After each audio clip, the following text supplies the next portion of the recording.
दिनै 21 सेप्तेम्बर 2020 रामफलबिल दखरा दुलाराय बर' फरायसा आफाद हिसाबै जोङो दिनै आलारि बाथि सावनाय हाबाफारि लादों। जाहोना जाहैबाय जे जों बयबो मिथिगौ थांनाय 27 जानुवारि 2020 खालि भारत सरकार, आसाम सरकार आरो बर'नि माखासे आफादफोरजों मोनसे गोरोबथा जानानै थांदों, जायखौ जों बिटिआर एकर्ड होननानै मिथिगौ। दिनै बे एकर्डआव थानाय माखासे दफाफोरखौहाय मैया जेनाखि भारतनि नखर मन्त्रि मानव गेदेर अमित शाह बिथाङा आसाम सरकारखौ बे एकर्डआव थानाय जे दफा बेखौ थाबैनो मावफुंजोबनो बिथोन होदों। आरो जोङो मिथिदों आसाम सरकाराबो जेनाखि बिटिआर एकर्डआव थानाय माखासे दफाफोरखौहाय थाबैनो मावफुंजोबनो गोसो होदों होननानै जोङो मिथिदों। बेनिखायनो जोङो दिनैहाय बे समावहाय आलारि बाथि सावनाय हाबाफारिजों लोगोसे भारतनि गाहाय मन्त्रि मानव गेदेर नरेन्द्र मदि बिथां आरो नखर मन्त्रि मानव गेदेर अमित शाह बिथांमोनजों लोगोसे आसामनि गिबि मन्त्रि सर्बानन्द सन'वाल आरो लोगोसे आसामनि रांखान्थि, सावस्रि बिफान आरो सोलोंथाइ बिफाननि जेनाखि मन्त्रि मानव गेदेर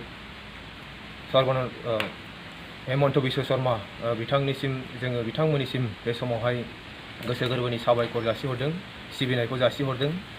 दिनैहाय जोङो मिथिगौ बिटिआर एकर्डआ मोनसे बिटिआर ओनसोलाव थानाय गासै हारि माहारिफोरखौ लानानै आरो बिसोरनि जौगानांगौनि थाखाय मोनसे एकर्ड जादों होननानै जोङो बयबो मिथिगौ।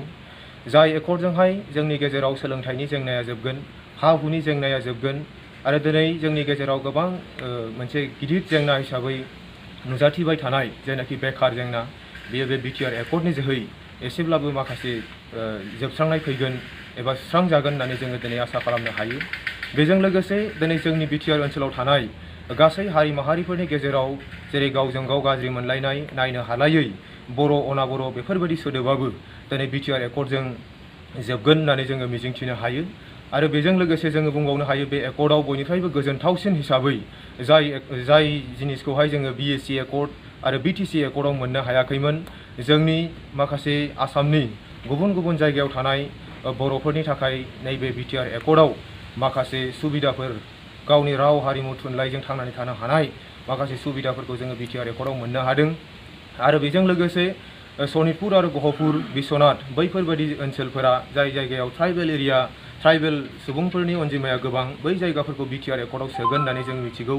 दिनै बै जेनाखि गहपुरनि जाथायखौ बर' हारिनि जारिमिनाव जोङो बावनानै थांनो हाया।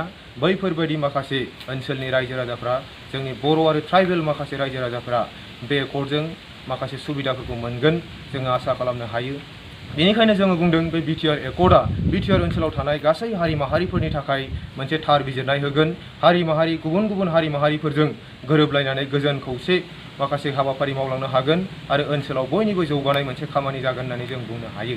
दा बेनिखायनो बे बिटिआर एकर्डआव थानाय गासै दफाफोरखौ जे आसामनि मन्त्रि बिथांमोन आरो भारतबर्षनि माखासे मन्त्रि बिथांमोना थाबैनो मावफुंनो नागिरनायखौ जोङो गोसो गोरबोजों बरायदों आरो बेखौ ओनसोलाव थानाय जोंनि गासै रायजो राजाफ्रा बेखौ बरायनांगोन होननानै जों सानो।